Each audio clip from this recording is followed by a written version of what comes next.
Good morning, world, and all who inhabit it. My name's Noah, and welcome to Nintendo and my first impressions on Week 3 and Week 4 of the OKKO NUKE. We have 2 weeks worth of episodes to cover, so we're just gonna summarize our thoughts on each episode so the video doesn't go too long. Yeah, I'm sorry I wasn't around to record last week, but now I'm ready to dig into the next 2 weeks of this NUKE. Yeah. Let's start with We've Got Pests. I thought this was a really fun episode. The characters were cool, the visuals were great, and the ending is one of the best moments of the series so far. They make these new characters stereotypes of people who tried too hard to be quote-unquote cool, and I think it works really well because, especially with the ending, it shows they know what they're doing with all the dumb slang that they throw into the episode. I definitely agree that the ending was the best part of the episode. It caught me a little off guard, and I wasn't expecting them to flash forward so far into the future and actually go with this kind of sweet and also like really bizarre and very funny ending. Though I don't feel that the rest of the episode really lives up to that. I didn't think that the episode was bad or even one of the worst that we've covered, but I didn't think that a lot of it was really interesting, save for the ending, and a few good jokes, like Rad becoming Guy Fieri or something. Actually, yeah, I do agree with you. Most of the episode was kind of weak, but as it got further and further into the episode, I felt that it got better and better. So anyway, moving on to Legends of Mr. Gar. This was a very entertaining episode. I like all the flashback scenes, the origin was very funny, the character designs for old Rad and Enid were very good, the lessons taught were nice. It was overall just really fun. This is one of the first of a couple of episodes at the end of this NUKE that really go into the backstories of the characters and develop them and show how they inherited the character traits that we know they have today. I really liked how they were handled with Rad and Enid, and I thought those were both really interesting and fun parts of the episode. The final flashback was pretty fun too, and the chorus of people always saying Mr. Gar over and over again with every single action that he does did not get old ever. It was just the best running gag. I actually found myself singing along to it. So yeah, really good episode. Not maybe one of my favorites, but very well done. On to Know Your Mom. I thought this episode was pretty decent. It wasn't the best, but it had some sweet moments and some cool character interactions. Yeah, I liked it too. Here we get kind of a first bit of backstory to KO's mom, which I thought was interesting. And this one little bit of information kind of builds and builds as we see more characters involved in it. Although it's just kind of subtly touched on here. Anyway, moving on to We Are Captured, which was a really fun episode. It's a simple concept, but they add so many really fun and really amusing elements into the episode to make it not one of the best, but still one that I wouldn't mind rewatching. I found a lot to like in this episode. Definitely all the different parties kind of fighting with each other. The shenanigans that KO, Rad, and Enid pulled.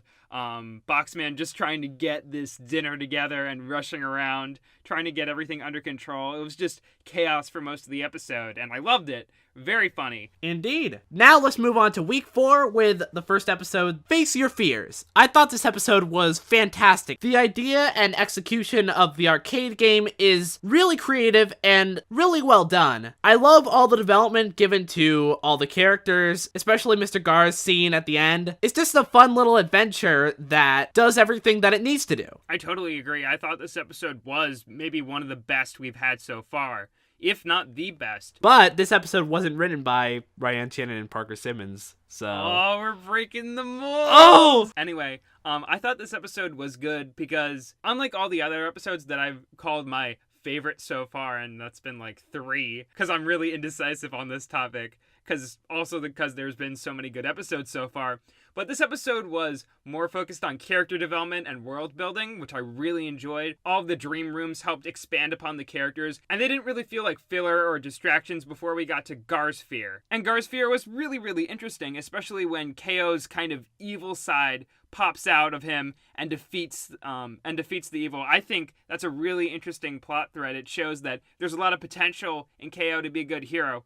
Or a villain. Aha. Moving on to Everybody Likes Rad. This was a very funny episode. I love how it takes the plotline of fame going to someone's head and taking it further into the direction of how internet stardom doesn't always get you to where you want to be. because people seem to like dumber things over what really makes a joke hit. That's all I can really say. It's very fun and it's very poignant. I actually have to disagree with you a bit on this episode. I do feel that the comedy and a lot of the ideas were really well done in parodies. Like, I like a lot of the parodies about internet fame and, like a little bit of like low-key racism and stereotypes. I thought there were a lot of really interesting ideas, and the episode was pretty funny all throughout. But all those ideas didn't really come together. Like, half of the episode is focused on how a lot of people don't get exactly the intricacies of Rad's joke, but then there's the other part about Rad being a movie star, and I didn't really see a connection between both of those plot threads. Yeah, I can see that, but I still found the episode enjoyable nonetheless. I mean, I still enjoyed the episode. It is definitely not, like, one of my least favorites here. Like, there's a lot of really funny jokes, and just, I like the basic concept of just focusing on internet trends. And it did so in like a kind of timeless way. Like, it doesn't really date the episode, even though it kind of focuses on Vine, which is like dead at this point. Now let's move on to You Have to Care. I thought this was a really sweet episode. The development to Enid was very well done. The flashback was amazing. The lessons taught were very good. And the ending especially hit me because it shows that this plot has a lot more to offer. It's overall a very great episode, and I love what they did with it. Yes, I enjoyed this episode so much as well. I really like how it was structured with a lot of build up to the flashback where you're with KO and you're like wondering what Enid's deal with this girl is. And I also like the ending where it hints at that maybe their friendship might have actually been special after all. But overall, it's a really well put together episode. Not maybe like one of the most original or creative, but I really enjoyed it. Let's do Plaza Prom, right. the final episode of the Nuke, and I'm introducing it because I don't know why. I guess Noah's getting lazy. Hey! I was gonna say it, but then you were like, okay, we're doing the thing, and I'm gonna go first because Noah's being lazy again. Hey!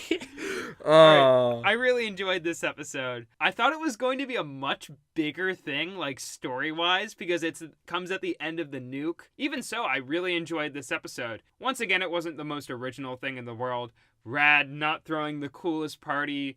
What a lot of the episode did remind me of like SpongeBob's house party and how the characters want to follow a very specific list and how the party is better off when you don't follow the list. But I think that this episode handled that idea way better, and it didn't really do any things to its main characters that they didn't really deserve. It's kind of like a better version of that episode, and it's just very fun altogether. And I also like how we got to see all the characters come together, like just about all the major characters from the plaza and side characters like Raymond. I kind of like how they dropped his sports motif, and him being kind of a suave party animal here really worked, and I thought that he was one of the better parts of the episode. Yeah, definitely. I like all the character interactions, and I feel that the way they threw in so many great elements into the episode makes me appreciate it just for how fun it was. So that's it for this first impression video. Hopefully you enjoyed. Until the next one, stay tuned. See ya, bye!